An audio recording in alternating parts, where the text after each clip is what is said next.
Hi. I had the opportunity to meet you in my last video blog, and this is just my second video blog, and I wanted to talk about problems that women face in terms of abnormal bleeding. We're talking about vaginal bleeding.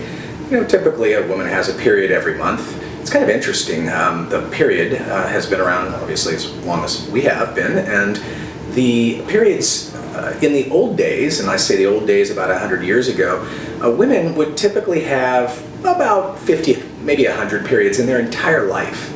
Nowadays, that's more like 400 or 500. Why is that? What's going on? What happened?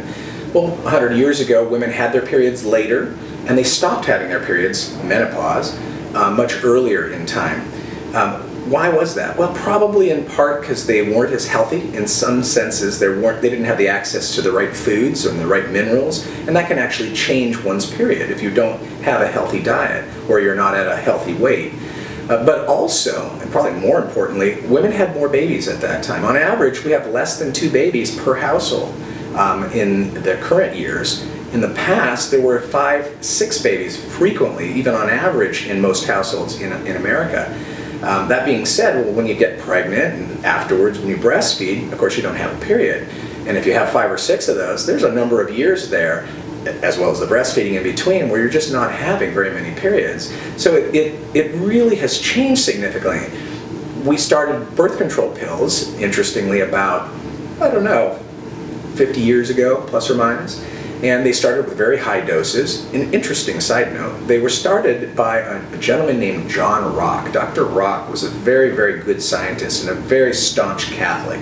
And because of the Catholic religion, I know this may sound strange, the reason why you have a period when you take your pills, in most cases, is because the Catholic religion and the diocese were very concerned about the idea of interrupting fertility, as we know. It was a very difficult discussion, but apparently Dr. Rock and his entourage was able to convince the Pope, the Vatican, and others that this was reasonable given the changes in the world and the needs for women to prevent unwanted pregnancies. Clearly, that wasn't an easy decision, and one of the negotiations was that there would be something more akin to the natural order of a period, because women generally have periods after they ovulate if they don't get pregnant. So we can thank the Catholic religion, so I'm told, for the period in birth control pills. Very interesting side note. That being said, sometimes your periods don't come normally. They are very irregular, and when that happens, it can be scary.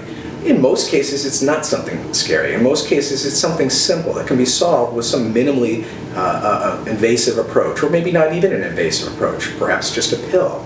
Let's talk about those in the next video segment. I wanted to give you a little history about this before we started.